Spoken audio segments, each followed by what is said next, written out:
time talaga, isang beses talagang nangyari na gabi yun, hating gabi, i-check ko yung mga bata kasi yung boss ko nasa sa bakasyon. Nagbakasyon sila 2 weeks sa abroad. So kami lang naiwan at saka yung isang kusinera na kasama ko. Bali, 4 lang kami sa bahay. Ngayon nung gabi, aakyat ako dapat dahil i-check ko nga yung mga bata bago ako matulog.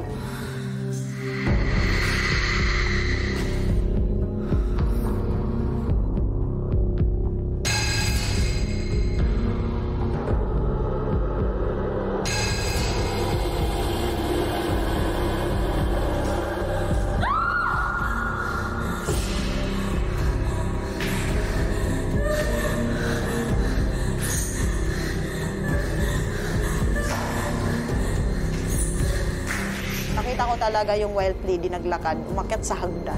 As in talagang umakyat siya sa hagdan na dahan-dahan pa siya. Pagbukas ko ng ilaw, nakita ko. Yun ang shock ako. Nagsisisigaw ako. Babae talaga. Babae talaga nakaputi, tapos mahabang buhok, umakyat. Yun yung hindi ko kinaya na nagsisisigaw ako noon, bumaba ako.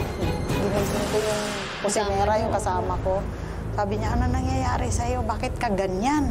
Sabi ko, mayroon akong nakitang white lady, may babae talaga kasi nakita ko na yung babaeng nag-iingay dun sa taas. Sabi ko na gano'n. Yung kasama ko rin, siyempre, probinsyana din, naniniwala din. Sabi niya, saan? Sabi ko, ayoko nang umakyat kasi natatakot na ako. Sabi niya, hindi pwede, samahan mo ako doon. Pag-akyat namin, tulog naman yung mga bata. Tulog na tulog naman talaga yung mga bata. Wala namang ano.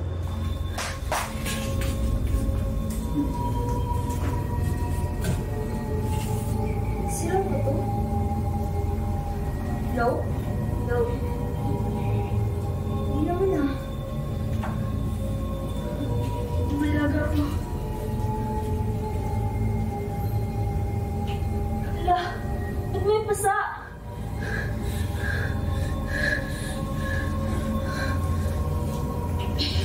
Ano nangyari sa'yo?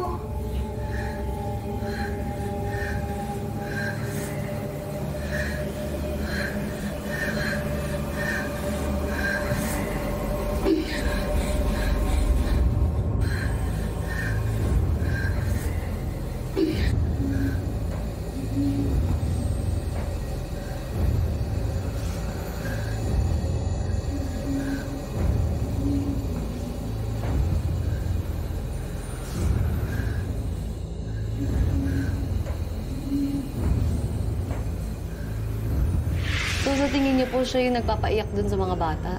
Oo, feeling ko.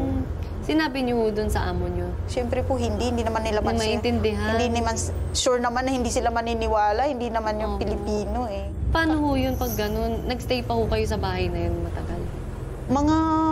Medyo matagal-tagal din. Mga mahigit din 2 taon. Tapos may ginawa pa po yung white lady? Mayroong isang beses na natulog yung kasama ko sa sala. Nakadapa siya, parang binangungot daw siya, na binugbog daw siya ng maraming tao. Tapos pagising niya, puro siya sa pasa sa likod. Hala, dito. Nagkapasa-pasa rin Nagkapasa-pasa. Sa tingin niyo po, white lady lang yun nandun o may iba pa? Feeling ko marami sila eh. Pero Labutan trinay ako. niyo ba kausapin din yung white lady, katulad nung sa duwende? Oo. Pero hindi ko siya kinausap magkaharap kami. Parang, alam mo yung... Nagpaparinig lang ho kayo? Oo, parang ganon. Parang, wag naman kayong manakot, wag kayong manakit. Kasi, ewan ko ha, kasi ako naniniwala kasi ako sa ganon na pag ano. Tapos na habang nag-iinsinso ako mahilig talaga ako sa insinso yun. Nag-iinsinso ako, tapos kinakausap ko sila na wala namang problema ako nandito. Parang nagsasalita kang mag-isa, parang baliw lang. Yung parang ganon Pero lang. sa tingin niyo nakinig? Oo. Totoo mas talaga kumalma yun. ho siya. Mas kumalma sila na hindi na nag-iingay, wala ka nang manirinig. Kasi tumatawag din eh, parang nagbuboses amo. Talaga? Tumatawag talaga. Minsan nanggagaya sila? Nanggagaya talaga sila ng boses. Tapos aakyatin ko yung bus ko. Sabi niya, wala, hindi kita tinatawag. Ha? Totoo yun? Hindi kita kailangan, ganun yung bus ko. Sa tingin niyo ho, kayo ba yung sinusundan kasi may third eye kayo? So baka kaya Nagpapakita Hindi. sila or sinundan kayo? Feeling ko may lugar talaga na may ganon. Feeling Depende ko. ho sa lugar talaga. Depende talaga po sa Tas lugar. nagkataon na kayo ho yung nakakaramdam. Nagkataon lang siguro din talaga na nakakaramdam ako Opo. ng ganon. At kayo yung pinapakitaan. O parang ganon po. Siguro kasi nga may nunal kayo sa mata. Pwede rin. Or- Sabi ng karamihan talaga sa Oo. mga matatanda, maaari talaga ganon. Meron ho ba kayong experiences pa sa ibang bahay? Or kahit sa sarili niyong bahay? Sa mga bahay na tinitirhan namin, mayroon na nararamdaman ko lang na nandoon sila, pero hindi ko sila nakikita. Hindi rin ho sila Oo, nagpapakita. nararamdaman ko.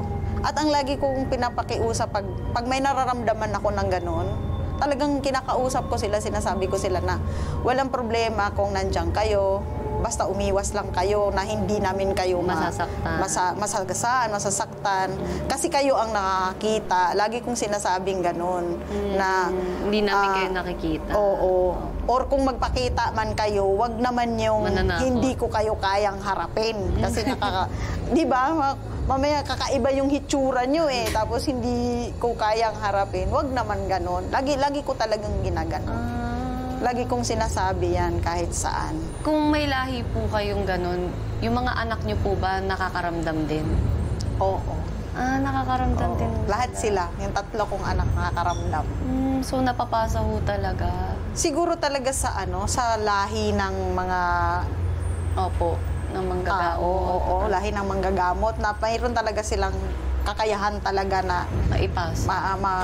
maramdaman yung mga bagay na kahit hindi mo gusto. Opo. Dahil nga siguro nasa dugo or nasa lahi talaga ng mga tao na gano'n. Pero kung sakali ho na may manghingi sa inyo ng tulong, halimbawa espiritu, o kaya yung sa tingin niyo makakatulong kayo, Depende siguro sa tulong na hihingiin. Kung kaya ko, why not? opo. Kung kaya ko, pwede. Wag lang yung ibang na talaga na hindi ko na kayang gawin. Yun. Ano po yung pinaka natutunan niyo sa experiences ninyo? Kayo po, Ma'am Nerissa. Matuto tayong igalang yung mga hindi natin nakikita kasi akala lang natin tayo lang yung nandito sa mundo pero talagang nag-e-exist sila. Ako, ang natutunan ko sa experience ko, yung kaya kong maging aware sa mga nilalang na hindi nakikita ng iba. Opo. Yun po. Ayan, maraming salamat po. Thank you din. Nakakaranas ka ba ng mga kababalaghan? O di kaya ay lapitin ka ng mga malalagim na nilalang? Huwag bigyan ng puwangang takot. Baka maligaw ka sa mga kwento ng Biblia.